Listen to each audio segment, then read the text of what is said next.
में खुश आमदेद। नाज़रीन, आज 9 तारीख है और कल JIT की रिपोर्ट पेश होने और ज़ाहिर है हामिद मीर साहब हमारे साथ हैं। इनसे ज़्यादा अप्रोप्रिएट शख्सियत कौन हो सकती है इस्लामाबाद में, अंदर बाहर की खबरें जानते हैं। इन्हीं से आज हम बात करेंगे और दो तीन जो सवालात हैं उन पर बात करेंगे। पहली बात तो ये कि आखिर ये साजिश कौन कर रहा है। साजिश की बात हो रही है, ए टीम लगता है लॉन्च कर दिया आखिरी दिन मुस्लिम लीग नून ने, जिसमें हम ख्वाजा आसिफ साहब को देख रहे हैं और खाकान अब्बासी साहब भी अब आ गए हैं और एहसन इकबाल साहब भी हैं। पहला सवाल जो हम उठाएंगे, आखिर ये साजिश, और मीर साहब इज ऑन रिकॉर्ड से कि साजिश तो हो रही है मगर बाहर से नहीं हो रही, अंदर से हो रही है। तो आज कोशिश करेंगे, हमें बताएं, अंदर की तरफ भी इशारा कर दें। हम कतरी के खत ना जाना, वहां इसकी क्या वो सिग्निफिकेंस देखते हैं। एक खबर भी 2 दिन पहले अहमद नूरानी साहब की आई थी कि जी ये ISI लीड कर रही है। ISI तो अपनी हमारी एजेंसी है, उससे हमें क्या खतरा होना चाहिए अगर वो, और क्या वो वाकई लीड कर रहे हैं या नहीं कर रहे, खबर सही थी या नहीं। Thank you very much for your time. Mir साहब, मुझे पहले यही लोगों को बता दें, सुनना चाहते हैं, आखिर ये साजिश कौन कर रहा है। ये तो लगता है साजिश मनी ट्रेल कर रही है जो मिसिंग है। क्या कहेंगे मीर साहब? शुक्रिया काजी साहब। असल में काफ़ी दिनों से साजिश का बहुत शोर है और आपको पता है कि जब सियासत में साजिश का शोर बढ़ता है तो मेरे जैसा जो सहाफ़ी है उसके कान खड़े हो जाते हैं, क्योंकि हम ये समझते हैं कि जब भी इस तरह की साजिश होती है तो जमहूरियत के लिए ख़तरा पैदा हो जाता है और अगर जमहूरी निज़ाम डीरेल हो जाए तो आज़ादी सहाफ़त भी ख़तरे में पड़ जाती है। इसलिए हम तो हमेशा जमहूरी निज़ाम के साथ खड़े होते हैं और हमारा ख्याल है कि बदतरीन जमहूरियत बेहतरीन आमरीत से बेहतर होती है। ठीक, जब भी साजिश होती है तो उसके कुछ बैरोमीटर्स होते हैं, कुछ इशारे होते हैं, उनसे थर्मामीटर होते हैं, उनसे पता चल जाता है कि जनाब साजिश कहाँ पे हो रही है, कौन कर रहा है, कैसे कर रहा है। अब मसलन आपको याद होगा कि 2014 में ये जो लॉन्ग मार्च हुआ था, इस लॉन्ग मार्च से बहुत पहले नवंबर 2013 में मैंने कॉलम भी लिखा था और मैंने अपना टीवी प्रोग्राम भी किया था नवंबर 2013 में। मैंने बता दिया था कि 2014 में एक लॉन्ग मार्च होगा, कहा यह जाएगा कि हमने नवाज शरीफ को हटाना है, लेकिन उसका असल मकसद मुशर्रफ को पाकिस्तान से भगाना होगा। और फिर वैसा ही हुआ और जब वो लॉन्ग मार्च शुरू हुआ तो हम जो है वो सिस्टम के साथ खड़े थे। ऑपोजिशन पार्टियां जो हैं, पीपल्स पार्टी थी, ANP थी और पार्टियां थी, सिस्टम के साथ खड़े थे। नवाज शरीफ के साथ कोई नहीं खड़ा था, सब पार्लियामेंट के साथ खड़े थे और वक्त ने साबित किया कि नवाज शरीफ को पार्लियामेंट की ताकत ने बचाया। ठीक। अच्छा, अब वो वक्त गुजर गया। जैसे ही वो वक्त गुजरा तो उसके बाद आप देखें कि नवाज शरीफ जो है उसके बारे में अब खुद पीपल्स पार्टी कह रही है कि जनाब मुश्किल वक्त में हमने इसका साथ दिया और बाद में जब ये बच गए तो इन्होंने हमारी पीठ में खंजर घोंप दिया। और ये सिलसिला चलता रहा। अब जब से पनामा केस की JIT बनी है तो एक दफा फिर जो मुस्लिम लीग नून की लीडरशिप है वो कह रही है जी साजिश हो रही है। साजिश अब क्या हो रही है कि यानी कि आप याद करें कि 2015 में और 2016 में जो मुस्लिम लीग नून की हुकूमत थी उस पर बहुत दबाव था कि राहील शरीफ साहब की मुद्दत मुलाजमत में तोसी दी जाए, उनको फील्ड मार्शल बना दिया जाए। तो उसके लिए पता चल रहा था कि सहाफत में कौन से लोग जो हैं वो उस साजिश में शरीक हैं और अपोजिशन के बहुत से रहनुमा जो हैं वो बमागे दोहल कह रहे थे कि साजिश हो रही है। चेयरमैन सेनेट रजा रबानी साहब ने बड़ा शोर डाला हुआ था, जमहूरी निज़ाम खतरे में है। लेकिन अब आप देखें कि जब से राहील शरीफ साहब जो हैं वो रिटायर हुए हैं और कमर जवेद बाजवा साहब पाकिस्तानी फौज के सरबराह बने हैं, तो बहुत से ऐसे सहाफ़ी जो पहले हमेशा एस्टेब्लिशमेंट के साथ होते थे, अचानक वो आपको नजर आ रहे हैं वो नवाज शरीफ साहब के साथ खड़े हो गए हैं। और ऐसे ऐसे लोग खड़े हो गए हैं जो 1 मिनट भी एस्टेब्लिशमेंट का प्रेशर बर्दाश्त नहीं कर सकते। इससे क्या लगता है? इससे ये लगता है कि एस्टेब्लिशमेंट की पॉलिसी तब्दील हो गई है और वो हुकूमत को प्रेशराइज नहीं कर रही। उन्होंने एक ट्वीट की थी, उन्होंने ट्वीट भी वापस ले ली, लेकिन लगता यह है कि वो ट्वीट की वापसी जो है वो किसी की शराफत को इन्होंने कमजोरी समझ लिया है। फिर साजिश कौन कर रहा है आपके ख्याल में? जी, अगर एस्टेब्लिशमेंट साजिश नहीं कर रही, साजिश जो है, मैं आपको यही बता रहा हूं कि आप ये देखें कि अपोजिशन पार्टियां जो हैं वो भी यही पूछ रही हैं कि बताएं जी साजिश कौन कर रहा है। उस वक्त जब साजिश हो रही थी 2-3 साल पहले, तो ये रोजाना पार्लियामेंट का इजलास करते थे और न सिर्फ अपने इत्तेहादियों को बल्कि अपोजिशन पार्टियों को बुलाते थे, मीडिया के लोगों को बुलाते थे, उनको बताते थे कि जनाब ये साजिश हो रही है। और हमें भी पता था कि साजिश क्या हो रही है। अब तो बाहर से कोई साजिश हो ही नहीं रही। अब ये इल्जाम लगा रहे हैं फौज पे, जुडिशरी पे कि जी वो साजिश कर रहे हैं, लेकिन साजिश तो इनके अंदर से हो रही है। और साजिश जो है वो अंदर से इस तरह हो रही है कि इनकी पार्टी के अंदर बहुत सी ग्रुपिंग हो गई है और बहुत से ग्रुप बने हुए हैं और वो ये कहते हैं जनाब के पार्टी जो है उस पर नए आने वालों ने कब्जा कर लिया है और 3-4 जो वजारत उज़्मा के उम्मीदवार बन गए हैं, उनको ये लगता है कि शायद नवाज शरीफ साहब नाअहल हो जाएंगे और उसके बाद वज़ीर आज़म हमें बनना चाहिए। तो उसमें यानी उनके पार्टी अंदर में पावर एक स्ट्रगल शुरू हो ग्रुपिंग गई चल है। रही है। मीर और साहब आप ये कह रहे हैं कि पार्टी में पावर जी जी स्ट्रगल शुरू बिल्कुल, हो गई है। पार्टी मुस्लिम लीग नून के अंदर पावर स्ट्रगल अभी से नहीं शुरू हुई, काफी अरसे से पावर स्ट्रगल जारी है। और जब वाकई साजिश हो रही थी, तो उस जमाने में मैं आपको बता दूं कि चौधरी निसार अली खान साहब को यह कहा गया था कि आप जो है वो अगर नवाज शरीफ का साथ छोड़ दें तो मुस्लिम लीग नून के बहुत से बागी एमएनए आपके साथ मिल जाएंगे। लेकिन उस वक्त चौधरी निसार अली खान साहब ने इनकार कर दिया था आज और कहां उन्होंने खड़े कहा हैं? था कि मैं नवाज शरीफ आज कहां खड़े हैं? उन्होंने कहा था कि मैं नवाज शरीफ साहब से इख्तलाफ करता हूं, लेकिन मैं नवाज शरीफ साहब की पीठ में खंजर नहीं मारूंगा। अब मैं आपको बताऊं उलट बात हो रही है कि अब मुस्लिम लीग नून के कुछ सीनियर रहनुमा वजीर आजम बनने के लिए इधर उधर जाते हैं और जाके कहते हैं जी कि हम पे हाथ रखें, वो आगे से हाथ जोड़ देते हैं। वो कहते हैं जी हम हाथ नहीं रखेंगे, हम हाथ जोड़ देते हैं, आप प्लीज वापस चले जाएं, हमने कोई साजिश नहीं करनी और हम सियासत में मुदाखलत का कोई इरादा नहीं रखते। तो वो वापस आ जाते हैं। अब ये सूरत हाल है कि अभी कल मुस्लिम लीग नून के कुछ एमएनएज जो हैं वो मुझे मिले, 3-4 एमएनएज थे और उन्होंने मुझे बुलाया और वो एमएनएज हैं जिन्होंने पिछले 10-15 साल में 3-3, 4-4 पार्टियां बदली हैं। अच्छा। तो वो मुझे कह रहे थे कि भाई जी हमें कोई राब्ता ही नहीं कर रहा, अगर साजिश हो रही है तो हमसे कोई राब्ता क्यों नहीं कर रहा। मैंने कहा क्या मतलब है आपका। वो कहते हैं जी पहले हम जब भी पार्टी बदलनी होती थी तो कुछ लोग हमसे राब्ता करते थे, जनाब ये पार्टी छोड़ के आप उस पार्टी में चले जाएं। अच्छा। तो अब अगर साजिश हो रही है, वो पूछ रहे थे जी कोई राब्ता ही नहीं कर रहा। तो मैं आपको बता रहा हूं कि ये जो साजिश हो रही है ये कोई बाहर से साजिश नहीं हो रही। मीर साहब खानदान के अंदर क्या पोजीशन है? क्या खानदान के अंदर भी पावर की खींचातानी हो रही है फैमिली के अंदर? काजी साहब ये एक नाजुक सा सवाल है। बस मैं ये कहूंगा कि लाहौर और इस्लामाबाद में काफ़ी जो है वो पावर स्ट्रगल चल रही है और मैं ख़ानदानी मामलात में कभी मैं कमेंट नहीं करता, लेकिन कुछ जो वुज़रा साहिबान हैं, कुछ वफाकी वुज़रा और कुछ सूबाई वुज़रा साहिबान, उन्होंने आपस में भी सलाह मशवरा किया और अपनी पार्टी की क़यादत पर भी वाज़ेह किया है कि अगर कभी भी नए वज़ीर आज़म के इंतखाब का मसला आया तो हमारी तरजीह ये होगी कि कोई पार्टी का सीनियर लीडर जो है उसको वजारत उज़्मा सौंपी जाए। ख़ानदान के अंदर किसी नौवारिद को वजारत उज़्मा अगर सौंपी गई तो हमारे लिए मुश्किल हो जाएगी। अच्छा, अब मैं दूसरी तरफ आता हूँ। एक खबर, और मेरे ख्याल में अहमद नूरानी साहब ऐसी खबरों के लिए अब जाने भी जाते हैं। अब ये जो आईएसआई जो है जी कंट्रोल कर रही है, और ये अभी बात एयर की हमारे जो ए टीम में कहूँगा, अब तो ए टीम आ गई है मुस्लिम लीग नून की मीडिया में, आप कैसे देखते हैं? और फिर उन बयानात को भी जरा मद्देनजर रखिएगा जो इत्तेजाज अहसन साहब हमारे इस प्रीमियम एजेंसी के हवाले से देते रहे हैं। तो इधर से किधर से खतरा आ गया है मीर साहब एजेंसी की तरफ से?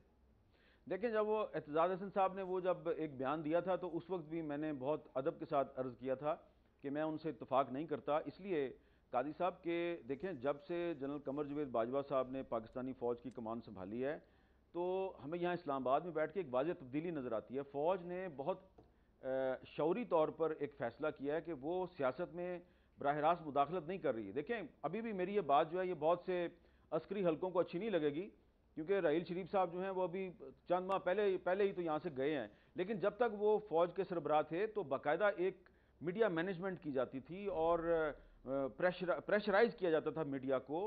और लेकिन अब हमें वो प्रेशर नज़र नहीं आ रहा। जिस तरीके से मीडिया को प्रेशराइज किया जाता था कि जनाब आर्मी चीफ की इमेज बिल्डिंग के लिए मखसूस हथकंडे इस्तेमाल किए जाते थे, अब वो नहीं हो रहा। तो इसलिए जब एतजाज हसन साहब ने वो बयान दिया था तो मैंने उससे इत्तेफाक नहीं किया था। अब आ जाते हैं ये जो खबर है अहमद नूरानी साहब की। जी जी। तो इसमें एक बात तो हमें माननी पड़ेगी कि जब ये हुसैन नवाज साहब की JIT में पेशी के मौका पे उनकी तस्वीर लीक हुई थी, तो वो तस्वीर की लीक जो है वो कोई इंस्टीट्यूशनल डिसीजन नहीं था, वो एक फर्द वाहद जो है ये उसकी गलती थी। और उसी वक्त हमें पता चल गया था कि ये जो जुडिशल अकेडमी में जो JIT का जो सेक्रेटेरिएट बनाया गया है, जो उसको लॉजिस्टिक सपोर्ट फराहम की गई है, ये ISI की तरफ से फराहम की गई है।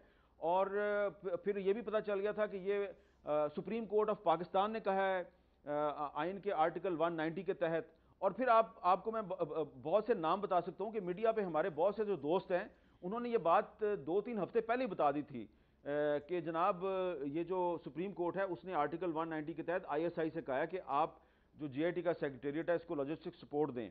अब अहमद नूरानी साहब ने एक खबर छापी है और वो खबर जो है वो नई खबर नहीं है, वो खबर 2-3 हफ्ते से चल रही थी, टीवी चैनल्स के टॉक शोज में भी डिस्कस हो रही थी और सियासी हलकों में भी जेर बहस थी। अब साद रफीक साहब और हमारे कुछ दीगर दोस्त वो कहते हैं जी इस खबर की तरदीद क्यों नहीं हो रही। भाई अगर खबर की तरदीद नहीं हो रही तो इसका मतलब है खबर दुरुस्त है, आप इसकी तरदीद क्यों करवाना चाहते हैं। और इसमें एक और भी आपको समझ आ जाएगी कि सुप्रीम कोर्ट ने ISI से क्यों कहा था कि आप जो JIT का सेक्रेटेरिएट है इसको लॉजिस्टिक सपोर्ट दें, क्योंकि उनको नज़र आ रहा था कि हुकूमत की तरफ से JIT के खिलाफ रेजिस्टेंस की जाएगी, मुजाहमत की जाएगी और उस पर अटैक शुरू भी हो गया था। JIT बनने से पहले ही कहा गया था कि हम लोहे के चने हैं और अगर किसी ने हमें चबाने की कोशिश की तो उसके दांत टूट जाएंगे। तो इस किस्म के बयानात की वजह से सुप्रीम कोर्ट काफ़ी सेंसिटिव थी और सुप्रीम कोर्ट ने ये जो JIT सेक्रेटेरिएट है इसकी मैनेजमेंट ISI के सुपुर्द कर दी थी। तो इसमें एतराज़ वाली बात मेरे ख्याल से तो कोई नहीं है, क्योंकि सुप्रीम कोर्ट ने आर्टिकल 190 के तहत ये सारा काम किया है। अच्छा, अब इसमें एक और चीज़ मैं आपको बताता हूँ। ये जो हमारे मीर साहब एक ब्रेक ले रहा हूं, आप अपनी बात याद रखिएगा। मैं एक ब्रेक पे जा रहा हूं नाज़रीन, ब्रेक चाहूंगा तो मीर साहब हमारे साथ रहिएगा। ये भी पूछूंगा कि अब तो बरमला लगता है कि हुकूमत को भी एहसास हो गया, फैसला उनके खिलाफ आ रहा है कि जी मुल्क टूट जाएगा, ये हो जाएगा, वो हो जाएगा। ये क्या सवालात। और फिर जो मीर साहब की बात है वो हमारे साथ रहिए, आके उनसे पूछते हैं मामलात क्या है।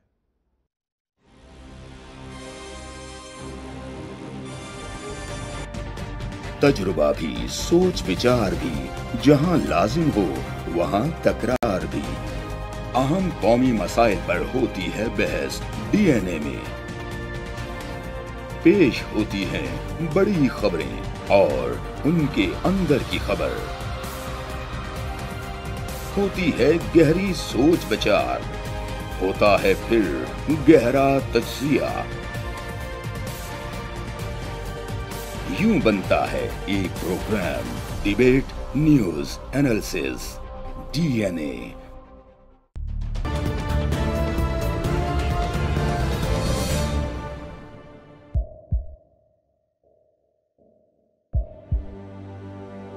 आवाजों के शोर में मकासद गुम हो जाते हैं।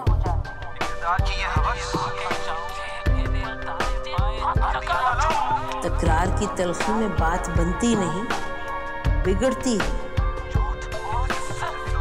लेकिन हम तलखी से नहीं, मुकालमे से बात बढ़ाएंगे।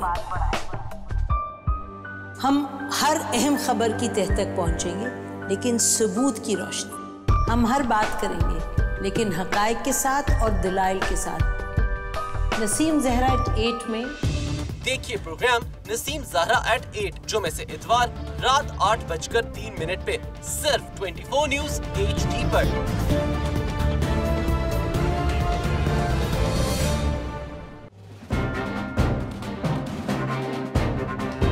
लिखते रहे जुनून की हिकायात खून चुका।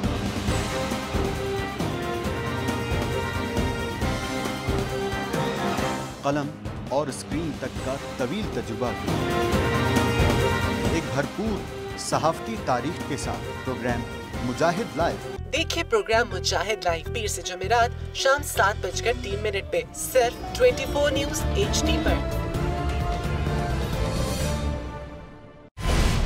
पैनामा लीक्स में अभी तक $55 बिलियन पाकिस्तानियों का आइडेंटिफाई हुआ है। हमारे मुल्क की औरतें जो हैं वो टॉर्च लाइटों में अपने बच्चे जनने पे मजबूर हो गई। क्या अभी ये गारंटी है कि आगे ऐसा वहीं पे नहीं होगा या कहीं और पे नहीं होगा? सच्ची बात है कि मेरे पास बाप की किसी बात पे दुआ नहीं। जहांगीर तरीन की सियासत खतरे में पड़ गई थी जब उनको ये बताया गया कि उन्होंने कर्जे माफ करवाएंगे। हमारे यहाँ का अदालती निज़ाम अगर सौलत मिर्जा को फांसी देता है, उस आदमी को क्यों छोड़ देता है जो सौलत मिर्जा बनाने वाला? क्या कोई भी करप्ट सियासतदान जो है उसकी चोरी जो है उसको पकड़ने से जमहूरियत खतरे में पड़ती है, इंसाफ खतरे में पड़ता है।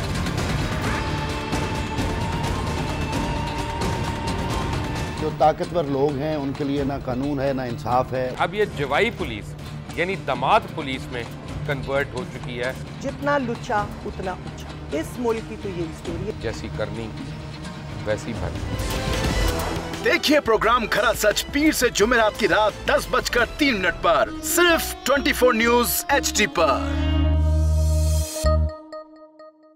इंशाल्लाह हम कौम की तकदीर बदल देंगे, इंशाल्लाह लोड शेडिंग खत्म कर देंगे, एम्प्लॉयमेंट लेकर आएंगे, इंफ्रास्ट्रक्चर बिल्ड करेंगे। तो मैं इन बातों पर यकीन ना करूं क्योंकि वो असेंबली में बात कर रहे हैं और ये सब सियासी बयान है, इनकी कोई अहमियत नहीं है। क्या कहेंगे आप? अभी आप एक प्रोग्राम कर रहे हैं, दूसरा इसी तरह करेंगे तो आपके थोड़ा सा ना उसमें लफ्जों में फर्क पड़ जाएगा। आपने भी तारीख पढ़ी है और तारीख बशरियत में अब तक यही होता आया है कि माँ बाप ने अपनी औलाद को बचाने के लिए बड़ी कुर्बानियां। एक दौर ऐसा भी आएगा कि एक शख्स अपनी वज़ारत उज़्मा बचाने के लिए पूरी दुनिया में अपने बच्चों को चोर, डाकू और लुटेरा कहलवाएगा। कुलभूषण यादव, आपने इंडिया का मंकी पकड़ा हुआ है, तो उसको दुनिया के आगे प्रेजेंट क्यों नहीं करते? UN में 14 साल बाद पाकिस्तान के किसी सरबराह ने खड़े होकर कश्मीर पे जोर मचाया। कुलभूषण का नाम नहीं लिया।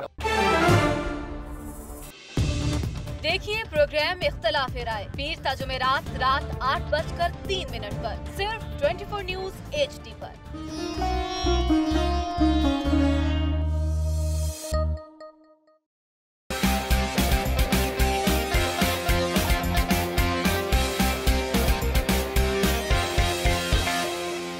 लंदन, पेरिस, US में मालो महल बना ले, स्विस बैंक के खातों में अपना माल छुपा ले। मेरे को सड़कों पे ना घसीटा तो मेरा नाम शबाज शरीफ नहीं। मेरी को गिरा दो। मेरे हुकूमत के रिंग पिस्टन बैठ गए हुए हैं। और कोई शर्म होती है और कोई हया होती है। लैपटॉप और मेट्रो बस की जमहूरियत है।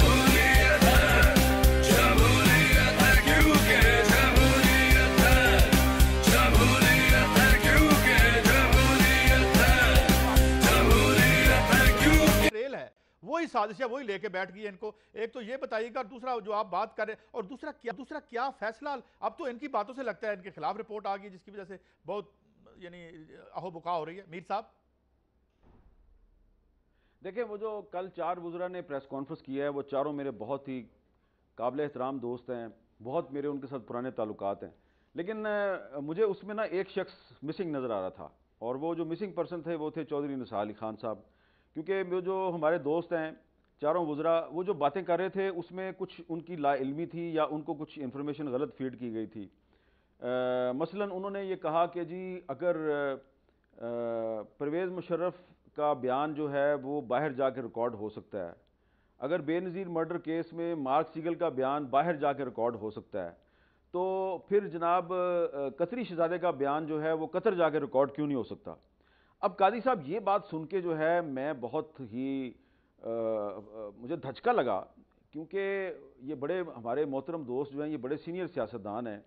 हक़ायक़ ये हैं कि ना तो FIA ने बैरून मुल्क जाके परवेज़ मुशर्रफ का बयान रिकॉर्ड किया था, परवेज़ मुशर्रफ का बयान कराची में रिकॉर्ड किया था वाजिद ज़िया साहब ने, जो इस पनामा की जो JIT है इसके भी वो सरबराह हैं, तो उन्होंने कराची जाके परवेज़ मुशर्रफ का बयान रिकॉर्ड किया था आर्टिकल 6 के ट्रायल के दिनों में।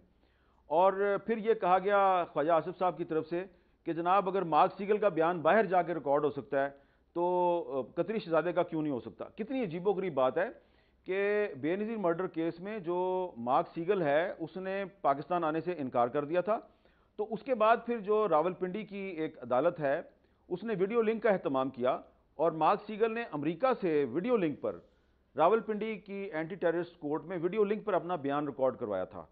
ना तो यहाँ से कोई टीम जो है वो बैरून मुल्क गई थी बयान रिकॉर्ड करने के लिए, ना ही वहाँ से कोई यहाँ पे आया, बल्कि वीडियो लिंक के ज़रिए बयान रिकॉर्ड किया गया। जैसा कि मेमोगेट केस में मंसूर इजाज़ का बयान भी जो है वो मेमोगेट कमीशन ने वीडियो लिंक के ज़रिए रिकॉर्ड किया था।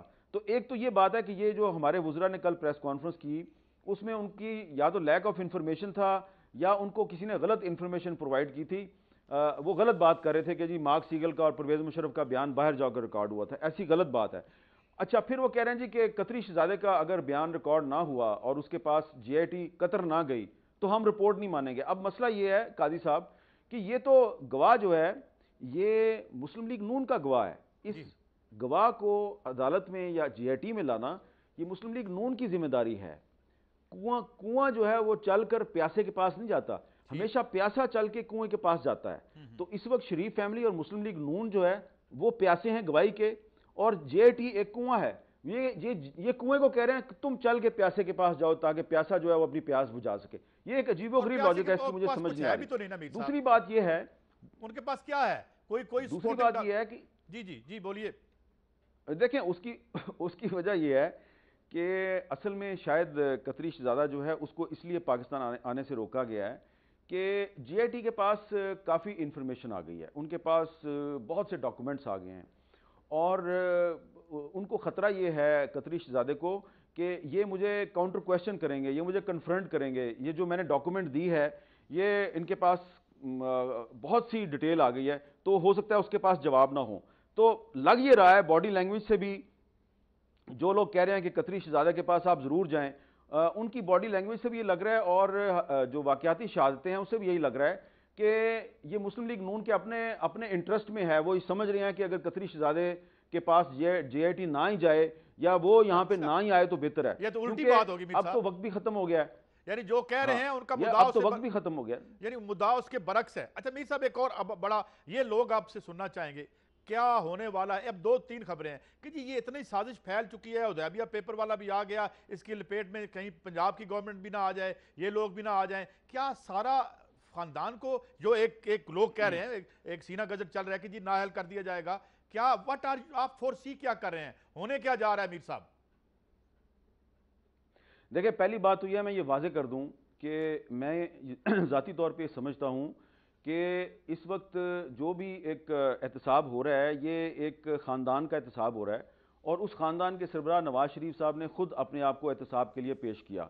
उन्होंने टीवी पे कौम से ख़िताब भी किया, पार्लियामेंट में तकरीर भी की। उन्होंने कहा मैं अपने आप को और अपने ख़ानदान को एहतसाब के लिए पेश करता हूँ। अब जब एहतसाब शुरू हो गया है, JIT बन गई है, तो फिर JIT पे एतराज़ात किए जा रहे हैं।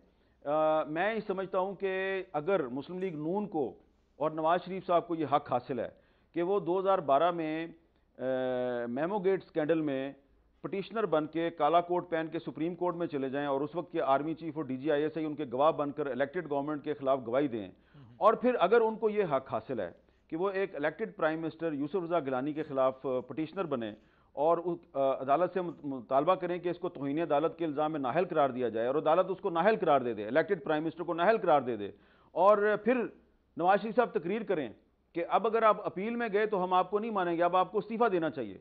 तो ये किया ना नवाज शरीफ साहब ने, सब कुछ किया है। उन्होंने अदालत के जरिए एक इलेक्टेड प्राइम मिनिस्टर की छुट्टी करवाई है और उसमें PTI भी उनके साथ थी। उस वक्त PTI और मुस्लिम लीग नून ने मिलकर एक इलेक्टेड प्राइम मिनिस्टर की अदालत के जरिए तौहीन अदालत में छुट्टी करवाई, करप्शन के इल्जाम में छुट्टी नहीं करवाई। तो अब अगर आज की अपोजिशन नवाज शरीफ साहब के जरिए अदालत में गई है, अदालत ने एक JIT बना दी है और अगर वो उनको नाहल करार देते हैं तो इसका कोई मतलब ये नहीं है कि जमहूरियत के खिलाफ साजिश हो गई है। अगर नवाज शरीफ साहब यूसुफ रज़ा गिलानी को नाहल करार दे सकते हैं, दिलवा सकते हैं, तो इमरान खान साहब भी नवाज शरीफ को नाहल करार दिलवा सकते हैं। लेकिन इस सारे चक्कर में मैं ये कह रहा हूं कि चेहरे बेशक बदल जाएं, निज़ाम नहीं बदलना चाहिए, निज़ाम को धचका नहीं मिलना चाहिए, ये पार्लिमानी जमहूरी निज़ाम चलते रहना चाहिए, इंतखाबात डिले नहीं होने चाहिए। और मुझे यही लगता है कि अगर नवाज शरीफ साहब को नाअहल करार दिया गया तो जिस तरह गिलानी साहब की जगह राजा परवेज़ अशरफ आ गए थे, तो नवाज शरीफ साहब की जगह पे भी कोई और आ जाएगा और ये निज़ाम चलता रहेगा। और अगर अवाम ने उनको दोबारा मैंडेट दे दिया 2018 के इलेक्शन में, तो भले वो दोबारा वज़ीर आज़म बन जाए, मुस्लिम लीग नून का वज़ीर आज़म आ जाए। अच्छा, लेकिन ये जिस तरीके से आजकल पंजाब गवर्नमेंट का मुस्तकबिल क्या देख रहे हैं अगर बड़े मियां साहब नाअहल होते हैं तो? पंजाब गवर्नमेंट देखिए ना, अगर शहबाज शरीफ साहब के खिलाफ फैसला नहीं आता तो गवर्नमेंट चलती रहेगी, पंजाब में गवर्नमेंट चलती रहेगी। और मेरा भी यही ख्याल है कि अगर नवाज शरीफ साहब के खिलाफ फैसला आता है या उनके ख़ानदान के 1-2 और लोगों के खिलाफ फैसला आता है, तो पंजाब में भी अगर शहबाज शरीफ साहब जो है उनके खिलाफ फैसला आता है तो शहबाज शरीफ साहब हट जाएंगे, उनकी जगह पे मुस्लिम लीग नून का कोई और बंदा आ जाएगा। मैं बार बार आपको एक बात कह रहा हूं कि ये जो अदालत के जरिए जो फैसला होगा वो फैसला एक खानदान के खिलाफ होगा, कुछ अफराद के खिलाफ फैसला होगा, वो फैसला किसी निज़ाम के खिलाफ या जमहूरियत के खिलाफ नहीं होना चाहिए और इस चक्कर में निज़ाम को लपेटने की कोशिश नहीं करनी चाहिए। लेकिन मुझे लगता यह है कि मुस्लिम लीग नून के अंदर से कुछ लोग जो हैं उनकी शायद ये ख्वाहिश लगती है कि कोई ऐसा काम हो जाए, कोई ऐसा हादसा हो जाए कि निज़ाम की बसात लपेटी जाए और वो सियासी शहीद बन जाएं। अब आप देखें कि जिस तरह कल प्रेस कॉन्फ्रेंस में उन्होंने अटैक किया है कुछ पाकिस्तान के रियासती इदारों पे और उन पर इल्ज़ाम लगाने की कोशिश की और कहा जी कि हम सब जानते हैं कि साजिश हो रही है। और तलाल चौधरी साहब ने कराची में कहा है कि जनाब जिस तरह जुल्फकार अली भुट्टो को फांसी लगवाई गई थी, तो अब नवाज शरीफ का भी सियासी कत्ल करने की कोशिश की जा रही है। कहां पे नवाज शरीफ, कहां पे जुल्फकार अली भुट्टो? और तब तो ये सारे ज़ियाउल हक के साथ खड़े थे मीर साहब, आप और मैंने देखे ना, ये सारे देखे ना, यही तो तारीख की सितम ज़रीफी है कि जो ज़ियाउल हक के मार्शल की पैदावार जो पार्टी है, जिसने मोहम्मद खां जिनेजो की पीठ में खंजर घोंपा और अलहदा ग्रुप बनाया जो मुस्लिम लीग नून बन गया, वो लोग आज कहते हैं, अपने आप को मिलाते हैं जुल्फकार अली भुट्टो के साथ। ये एक जबर है तारीख का। देखे ना, जुल्फकार अली भुट्टो को डाल के मरवाने वाले ये थे। मीर साहब, एक ब्रेक की तरफ जा रहा हूं और आपकी देखे ना, अब इसमें अगर तलाल चौधरी साहब ये कह रहे हैं कि जनाब नवाज शरीफ को उसी तरह कत्ल करवाने की कोशिश हो रही है जिस तरह भुट्टो को कत्ल किया गया, तो इसका मतलब यह है वो इल्जाम फौज पे लगा रहे हैं। जी, फौज पे इल्जाम लगा रहे हैं ना वो। साहब, मैं एक क्विक ब्रेक ले रहा कि एक सवाल और भी पूछूंगा। ये भी खबरें आई अंदर जाके कुछ कह दिया, डार साहब ने बाहर आके कुछ, क्या ये बातें ठीक है? क्या मीर साहब के पास इस हवाले से कोई खबर है कि अंदर कुछ कहा और उसके बरक्स बाहर आके बात की? क्या ये मामला यूं ही है? हमारे साथ रहिए, छोटे से वक्फे के बाद आ रहे हैं।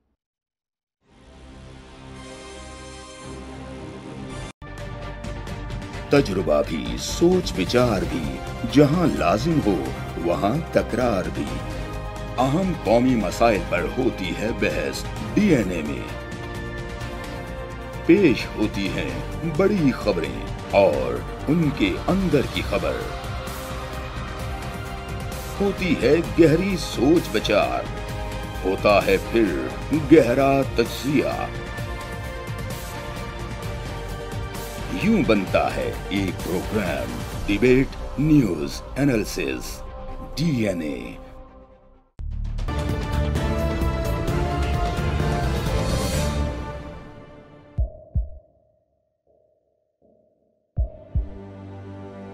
आवाजों के शोर में मकासद गुम हो जाते हैं।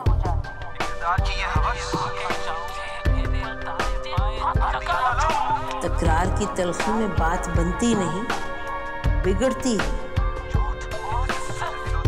लेकिन हम तलखी से नहीं, मुकालमे से बात बढ़ाएंगे। हम हर अहम खबर की तह तक पहुंचेंगे, लेकिन सबूत की रोशनी। हम हर बात करेंगे, लेकिन हकायक के साथ और दलाइल के साथ। नसीम ज़हरा @8 में देखिए प्रोग्राम नसीम ज़हरा @8 जुमे से इतवार रात 8:03 पे सिर्फ 24 न्यूज HD पर।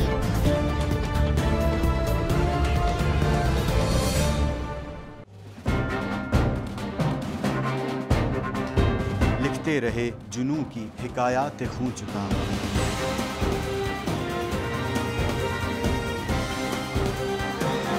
कलम और स्क्रीन तक का तवील तजुर्बा, एक भरपूर सहाफती तारीख के साथ प्रोग्राम मुजाहिद लाइव। देखिए प्रोग्राम मुजाहिद लाइव पीर से जुमेरात शाम 7:03 पे सिर्फ 24 न्यूज HD पर। पैनामा लीक्स में अभी तक $55 बिलियन पाकिस्तानियों का आइडेंटिफाई हुआ है। हमारे मुल्क की औरतें जो हैं वो टॉर्च लाइटों में अपने बच्चे जनने पे मजबूर हो गई। क्या अभी ये गारंटी है कि आगे ऐसा वहीं पे नहीं होगा या कहीं और पे नहीं होगा? सच्ची बात है कि मेरे पास बात की किसी बात का जवाब नहीं। जहांगीर तरीन की सियासत खतरे में पड़ गई थी जब उनको ये बताया गया कि उन्होंने कर्जे माफ करवाएंगे। हमारे यहाँ का अदालती निज़ाम अगर सौलत मिर्जा को फांसी देता है, उस आदमी को क्यों छोड़ देता है जो सौलत मिर्जा बनाने वाला? क्या कोई भी करप्ट सियासतदान जो है उसकी चोरी जो है उसको पकड़ने से जमहूरियत खतरे में पड़ती है, इंसाफ खतरे में पड़ता है।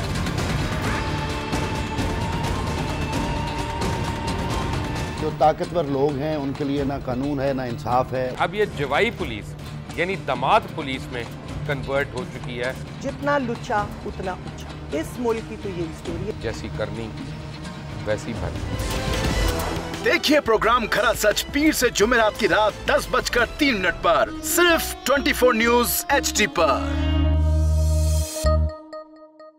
इंशाल्लाह हम कौम की तकदीर बदल देंगे, इंशाल्लाह लोड शेडिंग खत्म कर देंगे, एम्प्लॉयमेंट लेकर आएंगे, इंफ्रास्ट्रक्चर बिल्ड करेंगे। तो मैं इन बातों पर यकीन ना करूं क्योंकि वो असेंबली में बात कर रहे हैं और ये सब सियासी बयान है, इनकी कोई अहमियत नहीं है। क्या कहेंगे आप? अभी आप एक प्रोग्राम कर रहे हैं, दूसरा इसी तरह करेंगे तो आपके थोड़ा सा ना उसमें लफ्जों में फर्क पड़ जाएगा। आपने भी तारीख पढ़ी है और तारीख बशरियत में अब तक यही होता आया है कि माँ बाप ने अपनी औलाद को बचाने के लिए बड़ी कुर्बानियां। एक दौर ऐसा भी आएगा कि एक शख्स अपनी वजारत उज़्मा बचाने के लिए शायद इन्होंने तारीख पढ़ी नहीं या पढ़ना नहीं चाहते, तब तो ज़िया-उल-हक के पीछे हाथ बांध के सारे खड़े थे जब वो कोड़े मार रहा था। मैं और आप इकट्ठे ही थे सहाफत के सफ़र में। मीर साहब ये फरमाइएगा, ये बात हुई जी अंदर जाके तो टूट गए। डार साहब के बारे में ये इवन एंकरों ने टीवी पे बैठ के बातें कर दी कि जनाब अंदर तो उन्होंने कहा ये सारा जो एफिडेविट है जनाब ठीक है, जो पहले दे रखा था उन्होंने हुदैबिया में जो कन्फेशनल स्टेटमेंट है, बाहर आके उन्होंने इमरान खान साहब के लत्ते लेने शुरू कर दिए। इस बारे में आपके पास क्या रिपोर्ट है मीर साहब?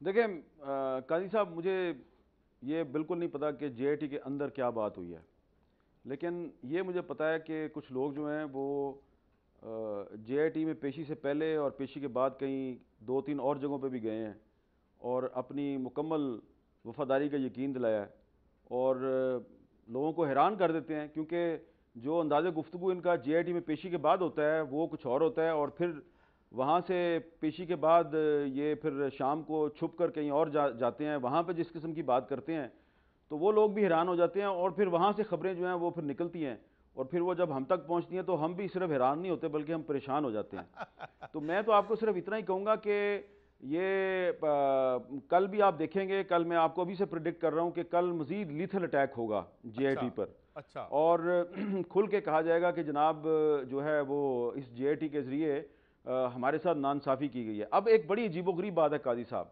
और एक बहुत बड़ा सवाल है कि इस JIT में जो JIT के सरबराह हैं वो उनका ताल्लुक FIA से है और FIA की एक टीम जो है उसने SCCP के सरबराह ज़फ़र हिजाज़ी साहब के बारे में कल 8 जुलाई को एक रिपोर्ट सबमिट करवाई है और उसमें ये कहा है कि जो SCCP का रिकॉर्ड जो है जिसमें टेम्परिंग हुई है वो टेम्परिंग नहीं है, वो फोर्जरी है और ज़फ़र हिजाज़ी साहब जो हैं उन्होंने अपना असर और सूग इस्तेमाल करके ये फोर्जरी करवाई है। इनके खिलाफ मुकदमा दर्ज होना चाहिए और किस चीज़ का मुकदमा दर्ज होना चाहिए? फ्रॉड का और धोखाधड़ी का। और ये कौन कह रहा है? ये FIA कह रही है। FIA किसके अंडर है? चौधरी निसार अली खान साहब के अंडर है। चौधरी निसार अली खान साहब कौन है? जाहिर है आप जानते हैं ना कौन है? आप थोड़ा बहुत तारफ है जी मीर साहब, जाहिर है वो कैबिनेट। हाँ, तो अब मैं क्या कहूँ कि क्या मैं पूछ सकता हूँ कि ये जो FIA ने जो रिपोर्ट ज़फ़र हिजाज़ी के बारे में जमा करवाई है और जो तहकीकात की हैं, क्या ये भी कोई साजिश है? और अगर इसके ऊपर हेड बैठे हुए हैं FIA के इंचार्ज वज़ीर जो हैं वो अगर चौधरी निसार अली खान साहब हैं, तो ये इल्ज़ाम आप चौधरी निसार अली खान पे लगाएंगे या किसी और पे लगाएंगे? क्योंकि ये रिपोर्ट ISI की या MI की तो नहीं है, ये FIA की है। मैं सिर्फ अर्ज़ ये करना चाहता हूँ कि बिल्कुल मैं चौधरी निसार अली खान साहब को ये नहीं कहूँगा कि वो इस साजिश में शरीक हैं, लेकिन ये देखें ना, अब अगर सुप्रीम कोर्ट ने कुछ अफसरान ढूंढ के अपनी तरफ से ईमानदार लोग ढूंढ के उनको इन्वेस्टिगेशन पे लगाया है तो और वो अपना काम कर रहे हैं और सुप्रीम कोर्ट सुपरवाइज कर रही है और आपने कहा कि सुप्रीम कोर्ट पे हमें मुकम्मल एतमाद है और सुप्रीम कोर्ट का जो भी फैसला होगा हमें कबूल होगा, तो एक तरफ आप कहते हैं कि हमें सुप्रीम कोर्ट पे एतमाद है, दूसरी तरफ सुप्रीम कोर्ट के बनाए हुए अदारे पर आप रोजाना अटैक करते हैं। काजी साहब एक बात, तल्ख बात है, जरा ये मैं करूंगा, आप बुरा ना मनाइएगा प्लीज, लेकिन अगर आप बुरा मना भी जाएं तो मैं आपसे माजरत चाहूंगा। देखें मेरा एक सवाल है आपसे, देखें ये जिस तरीके से मुस्लिम लीग नून के कुछ रहनुमाओं ने सुप्रीम कोर्ट की बनाई हुई JIT पे मुसलसल 1, 2, 3 नहीं बल्कि दर्जनों अटैक किए हैं। किसी ने उसको कसाई की दुकान करार दिया, किसी ने उसको जेम्स बॉन्ड की एक सस्पेंस फिल्म करार दिया, किसी ने कहा यह साजिश हो रही है, किसी ने कुछ कहा, किसी ने कुछ कहा। मुझे बहुत से ऐसे सियासतदान जिनका ताल्लुक छोटे सूबों से है, या तो वो सिंधी हैं या पख्तून हैं या बलोच हैं, वो मुझे बार बार ये पिछले कुछ दिनों से बार बार मुझे ये कहते हैं कि हामिद मीर साहब ये बताओ कि अगर सुप्रीम कोर्ट की बनाई हुई JIT पे किसी छोटे सूबे का सियासतदान इतने अटैक करता तो अब तक आपके मीडिया ने उसकी ऐसी तैसी फेर देनी थी, अदालतों ने उसको तौहीन अदालत में अंदर कर देना था, उसको अभी तक सजा दे दी गई होती। लेकिन क्योंकि ये सारे जो लोग हैं जो अटैक कर रहे हैं JIT पर और सुप्रीम कोर्ट पर, इनका ताल्लुक पंजाब से है और क्योंकि तमाम रियासती इदारे जो हैं उनके अंदर अक्सर लोग पंजाब के हैं और मीडिया में भी ज़्यादातर लोग पंजाब के हैं, तो इसलिए आप लोग टॉलरेट कर रहे हैं। लेकिन वो कहते हैं याद रखना, अब आइंदा से हमें कभी सुप्रीम कोर्ट ने तौहीन अदालत का नोटिस दिया तो हम ये जो सारी स्टेटमेंट है ना, कसाई की दुकान वाली और जेम्स बॉन्ड की सस्पेंस फिल्म वाली, ये सारी स्टेटमेंटें लेके चले जाएंगे सुप्रीम कोर्ट में और कहेंगे कि बताओ कि जब ये स्टेटमेंटें दी गई थी तो उस वक्त आपने तौहीन अदालत की कार्रवाई क्यों नहीं की। तो ये जो मुस्लिम लीग नून का रवैया है ना, इस रवैये ने ऐसे प्रॉब्लम्स पैदा कर दिए हैं जिसका फिलहाल आपको एहसास नहीं होगा, इसका एहसास आपको कुछ वक्त गुजरने के बाद होगा। अच्छा मीर साहब, एक और बात, अब एक बात जो इतनी धूल उड़ाई गई है इस मुल्क में, भाई सीधी सी बात थी, मैं कर करके थक क्यों, अब मुझे लगता है क्लीशे है। बात तो ये है कि आपने एक मनी ट्रेल देनी थी, और कोई भी मामला आपका लगता है कि दुरुस्त नहीं था, जितना अटैक आता है, वो खत लीक हो गई, तस्वीर लीक हो गई, हमारे साथ ये इररेलेवेंट बातें, बात तो सिर्फ इतनी सी है कि एक मनी ट्रेल देनी है आपने, वो नहीं है, तो ये क्या है, एक अमर वाकया होगा कि जो फाल अगर होती है फाल, तो इसकी वजह इनकी माशी व्हीलिंग डीलिंग थी। मीर साहब देखें काजी साहब, मैं आपको याद दिलाऊंगा कि ये जो सारा किस्सा आजकल चल रहा है जेआईटी में, जिन फ्लैटों की और जिन ऑफशोर कंपनियों की इंक्वायरी हो रही है, इनके बारे में हमने आज से को 20 साल पहले भी लिखा था, और मुझे याद है कि उस वक्त जब मैंने 1-2 कॉलम लिखे थे, तो उस वक्त परवेज़ रशीद साहब ने मुझे मुसलसल ऊपर नीचे 2 खत लिखे, मैंने उनके खतूत जो है अपने कॉलम में छाप दिए थे। और उसके बाद फिर जो हमारे उस वक्त अखबार के जो चीफ एडिटर थे, उनको गिरफ्तार कर लिया गया, अल्लाह उनको जन्नत नसीब करे, अकबर अली भट्टी साहब को, मामला वो है दबा दिया गया। लेकिन आप देखें कि 20 साल के बाद फिर ये मामला जो है ये दोबारा फिर गर्म हो गया, और अब उनको जेआईटी में इन सारे सवालों के जवाब देने पड़ रहे हैं। तो इसलिए मैं समझता हूँ कि असल बात यह है कि पाकिस्तान में जो ताकतवर लोग हैं, इनका एहतसाब नहीं होता, और अब अगर सही तरीके से एहतसाब का अमल शुरू हो गया है तो उसको मुतनाज़ा बनाने की कोशिश हो रही है। मनी ट्रेल उनको देनी थी, वो मनी ट्रेल उन्होंने नहीं दी, लेकिन मैं आपको इतना बता सकता हूँ कि अगले कुछ दिनों में इतनी ज़्यादा डिटेल्स आएंगी, इतनी ज़्यादा आपको इंफॉर्मेशन मिलेगी, इतनी ज़्यादा डॉक्यूमेंट्स आएंगे कि आपको बतौर एक पाकिस्तानी आपका सर शर्म से झुक जाएगा, क्योंकि जेआईटी के सामने कुछ कहा गया, मीडिया के सामने कुछ कहा गया, लेकिन हकायक आपको कुछ और बताएंगे। और अनफॉर्चुनेटली इसमें मीडिया को एक टूल के तौर पे इस्तेमाल करने की कोशिश की गई। मीडिया में कुछ लोगों को उनकी लॉयल्टीज को खरीदा गया या उनको प्रेशराइज किया गया। आपने बहुत बड़ी खबर दे दी कि बहुत कुछ बाहर आया, मगर नाज़रीन जब ब्रेक पे जा रहा हूँ और वापस आऊँगा तो मीर साहब से और भी बातें करेंगे, मगर ख़ास तौर पर जो ये क्या क्या सामने आने वाला है, क्या होगा, हमारे साथ रहिए। आ रहे छोटे से वक्त के बाद।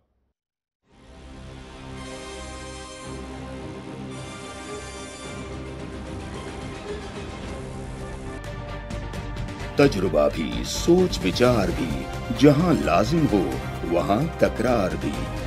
अहम कौमी मसाइल पर होती है बहस डीएनए में। पेश होती हैं बड़ी खबरें और उनके अंदर की खबर। होती है गहरी सोच विचार, होता है फिर गहरा तज्जिया। यूं बनता है एक programme, debate news analysis DNA.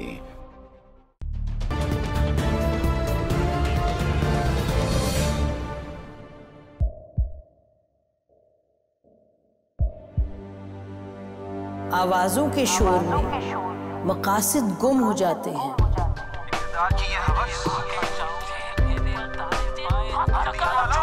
तकरार की तलखी में बात बनती नहीं, बिगड़ती है। लेकिन हम तलखी से नहीं, मुकालमे से बात बढ़ाएंगे। हम हर अहम खबर की तह तक पहुंचेंगे, लेकिन सबूत की रोशनी। हम हर बात करेंगे, लेकिन हकायक के साथ और दलाइल के साथ। नसीम ज़हरा @8 में देखिए प्रोग्राम नसीम ज़हरा @8 जुमे से इतवार रात 8:03 पे सिर्फ 24 न्यूज़ HD पर।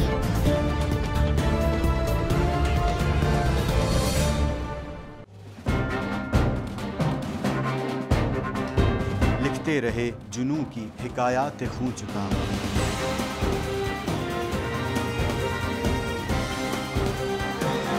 कलम और स्क्रीन तक का तवील तजुर्बा, एक भरपूर सहाफ़ती तारीख के साथ प्रोग्राम मुजाहिद लाइव। देखिए प्रोग्राम मुजाहिद लाइव पीर से जुमेरात शाम 7:03 पे सिर्फ 24 न्यूज़ HD पर। पैनामा लीक्स में अभी तक $55 बिलियन पाकिस्तानियों का आइडेंटिफाई हुआ है। हमारे मुल्क की औरतें जो हैं वो टॉर्च लाइटों में अपने बच्चे जनने पे मजबूर हो गई। क्या अभी ये गारंटी है कि आगे ऐसा वहीं पे नहीं होगा या कहीं और पे नहीं होगा? सच्ची बात है कि मेरे पास बात की किसी बात का जवाब नहीं। जहांगीर तरीन की सियासत खतरे में पड़ गई थी जब उनको ये बताया गया कि उन्होंने कर्जे माफ़ करवाएंगे। हमारे यहाँ का अदालती निज़ाम अगर सौलत मिर्जा को फांसी देता है, उस आदमी को क्यों छोड़ देता है जो सौलत मिर्जा बनाने वाला? क्या कोई भी करप्ट सियासतदान जो है उसकी चोरी जो है उसको पकड़ने से जमहूरियत खतरे में पड़ती है, इंसाफ खतरे में पड़ता है।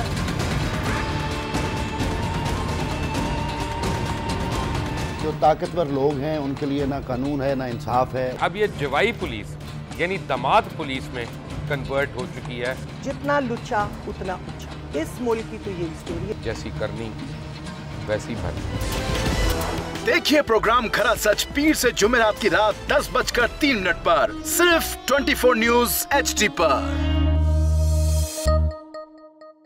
इंशाल्लाह हम कौम की तकदीर बदल देंगे, इंशाल्लाह लोड शेडिंग खत्म कर देंगे, एम्प्लॉयमेंट लेकर आएंगे, इंफ्रास्ट्रक्चर बिल्ड करेंगे। तो मैं इन बातों पर यकीन ना करूं क्योंकि वो असेंबली में बात कर रहे हैं और ये सब सियासी बयान है, इनकी कोई अहमियत नहीं है। क्या कहेंगे आप? अभी आप एक प्रोग्राम कर रहे हैं, दूसरा इसी तरह करेंगे तो आपके थोड़ा सा ना उसमें लफ्जों में फर्क पड़ जाएगा। आपने भी तारीख पढ़ी है और तारीख बशरियत में अब तक यही होता आया है कि माँ बाप ने अपनी औलाद को बचाने के लिए बड़ी कुर्बानियां। एक दौर ऐसा भी आएगा कि एक शख्स अपनी वजारत उज़्मा बचाने के लिए पूरी दुनिया में अपने बच्चों को चोर, डाकू और लुटेरा कहलवाएगा। कुलभूषण यादव, आपने इंडिया का मंकी पकड़ा हुआ है, तो उसको दुनिया के आगे प्रेजेंट क्यों नहीं करते? UN में 14 साल बाद पाकिस्तान के किसी सरबराह ने खड़े होकर कश्मीर पे जोर मचाया। कुलभूषण का नाम नहीं लिया। देखिए प्रोग्राम इख्तलाफ राय पीर ता जुमेरात रात 8:03 पर सिर्फ 24 न्यूज HD पर।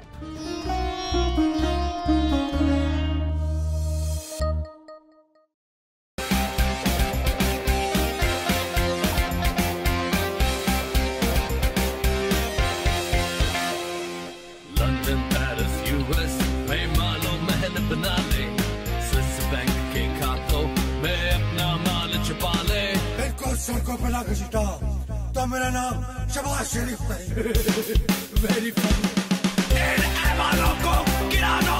हमेशा हुकूमत के रिंग पे स्टैंड बैठ गए हुए हैं। और कोई शर्म होती है और कोई हया होती है। इस्तीफा दे दे। लैपटॉप और मेट्रो बस की जमहूरियत है।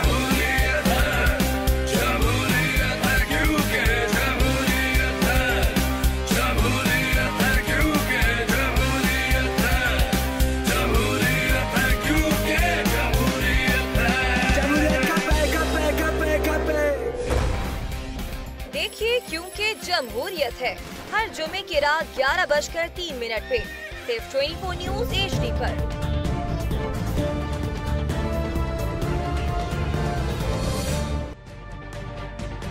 तजुर्बा भी, सोच विचार भी, जहां लाजिम हो वहां तकरार भी। अहम कौमी मसाइल पर होती है बहस DNA में।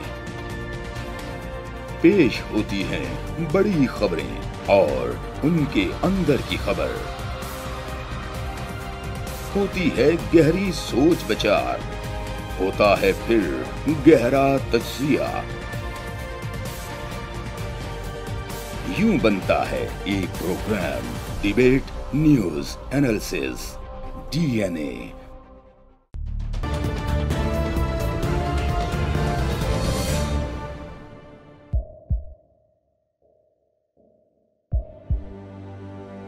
आवाजों के शोर में मकासद गुम हो जाते हैं।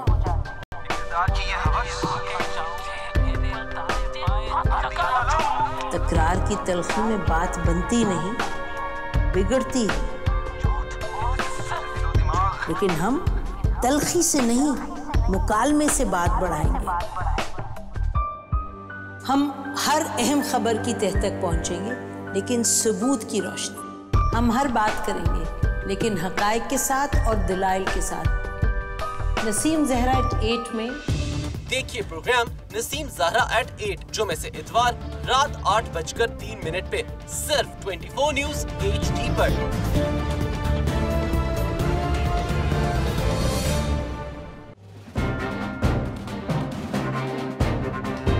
लिखते रहे जुनू की हिकायात खूं चुका।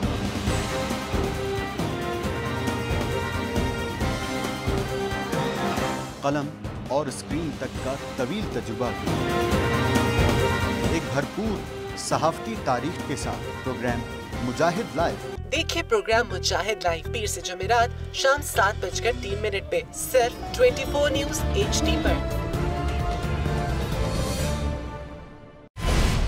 पैनामा लीक्स में अभी तक $55 बिलियन पाकिस्तानियों का आइडेंटिफाई हुआ है। हमारे मुल्क की औरतें जो हैं वो टॉर्च लाइटों में अपने बच्चे जनने पे मजबूर हो गई। क्या अभी ये गारंटी है कि आगे ऐसा वहीं पे नहीं होगा या कहीं और पे नहीं होगा? सच्ची बात है कि मेरे पास बाप की किसी बात पे दुआ नहीं।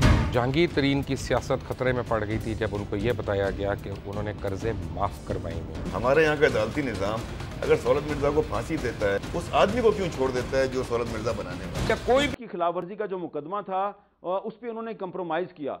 अगर वो उस पर कंप्रोमाइज़ ना करते और उस मुकदमे को चलाते और भले उस पर उनको नुकसान उठाना पड़ता तो वो इतने रुस्वा ना होते जितने अभी हो रहे हैं। आप याद करें, मैं आपको ये कहते हैं भुट्टो को मिलाते हैं नवाज शरीफ से। भुट्टो साहब ने अपनी किताब में इफ आई एम असैसिनेटेड में लिखा था कि मैं तारीख के हाथों मरने की बजाय फौज के हाथों मरने को तरजीह दूंगा। अगर नवाज शरीफ साहब परवेज मुशर्रफ के ट्रायल पे डट जाते और उनको कोई हुकूमत से निकाल देता तो लोग आज उनका नाम एहतराम से ले रहे होते। लेकिन अब ये पनामा केस में अगर वो जाएंगे तो फिर उनका नाम एहतराम से नहीं लिया जाएगा। और यही भुट्टो और नवाज शरीफ में यही फर्क है। एक बात आपको याद दिलाना चाहता हूं, मैं था, आप थे, इजाज चौधरी हमारा फोटोग्राफर था और मोहतरमा बेनज़ीर भुट्टो का हम इंटरव्यू करने गए थे। आपको याद है कि जब मैंने उनसे सवाल पूछा कि मोहतरमा अपनी आखिरी मुलाकात तो बताएं भुट्टो से, तो वो फूट फूट के रो पड़ी। आपने इजाज चौधरी को इशारा किया कि तस्वीरें मत बनाओ और फिर उन्होंने हमें बताया कि एक मेज़ हटवाने की मैंने दरख्वास्त की थी कि भुट्टो को मैं अपने वालिद को गले लगा लूँ, तो इन्होंने मेज़ नहीं हटवाया, मैं सिर्फ उसके हाथ छू सकी हूँ। अब मेरा ख्याल में आप मेरी तस्दीक करेंगे मीर साहब? जी बिल्कुल, आप सही फरमा रहे हैं। और मोहतरमा बेनज़ीर भुट्टो जो हैं वो मेरे सामने भी, आपके सामने भी रोई, मेरे सामने भी कई दफ़ा रोई। और मुझे तो उनकी वो मेरी जो उनके साथ आखिरी मुलाकात थी जो नवंबर 2007 में हुई थी इस्लामाबाद में जरदारी हाउस में, जिसमें उन्होंने मुझे कहा था कि मुझे कत्ल करने का मंसूबा बना लिया गया और अगर मुझे कत्ल कर दिया गया तो इसके ज़िम्मेदार परवेज़ मुशर्रफ होगा और आपने उसको एक्सपोज करना है। और मेरे पर उस वक्त पाबंदी थी, मुशर्रफ ने मेरे पे पाबंदी लगाई हुई थी और मैं जब पाबंदी ख़त्म हुई थी तो फिर मैंने एक डॉक्यूमेंट्री के ज़रिए उसको एक्सपोज करने की कोशिश की थी। तो आप देखें कि एक इलेक्टेड प्राइम मिनिस्टर को फांसी दे दी गई, और उसका पूरा जो ख़ानदान है उसको बर्बाद कर दिया गया और ये लोग जो हैं जो कंप्रोमाइज़ करके सऊदी अरब चले गए, ये अपने आप को भुट्टो से मिलाते हैं। अच्छा, आखिरी जाते जाते जो मैंने लास्ट टाइम आपसे बात की थी, एक बड़ा वायरल हुआ था और आपका जो कमेंट था वो बड़ा पॉपुलर हुआ था, जो आपने तिलौर के हवाले से और शिकार के हवाले से बात की थी कि कतरी बेचारे इधर तो आ जाते हैं शिकार करने और ना जाने किस किस का शिकार करने, लेकिन आपने खूब वो जो है बात की थी। बहरहाल लास्ट कमेंट मीर साहब आपसे ये लेना चाहूँगा कि आप समझते हैं कि ये जो हो रहा है इसमें कोई सफाई होगी या अवाम जो बेचारे पिसते ही चले जाएंगे और ये इनकी लड़ाइयाँ भी इसी तरह जारी रहेंगी? लास्ट कमेंट मीर साहब। काजी साहब, वो जो मैंने बात की थी ना तलोर के हवाले से, वो बात मैंने जो थी वो एक ऐसी बात की थी जिसका मकसद सिर्फ ये बताना था कि हम अपनी इज़्ज़त नफ्स को मजरूह करते हैं, अपने कौमी वक़ार को दाव पे लगाते हैं, इन शहजादों की हम जो खिदमत करते हैं उससे हम अपनी जो कौमी गैरत है उसका जनाजा निकालते हैं। लेकिन कुछ लोगों ने मेरी उस बात का बतंगड़ बनाने की कोशिश की, बलोचिस्तान में मेरे खिलाफ मुजाहरे करवाए गए, ये जो जनरल अब्दुल कादिर बलोच साहब हैं इन्होंने मेरे पुतले भी जलवाए वहाँ पे। हालांकि मैंने तो एक ऐसी बात की थी जिसका मकसद पाकिस्तान के कौमी वक़ार को और पाकिस्तान की इज़्ज़त का तहफ़्फ़ुज़ करना था। और मैंने ये कहा था कि बलोच जो हैं वो बड़े गैरतमंद कौम है और बलोचों की सरजमीन पर जाके ये जो तलोर का शिकार खेलने वाले शहजादे हैं ये उनकी फसलें बर्बाद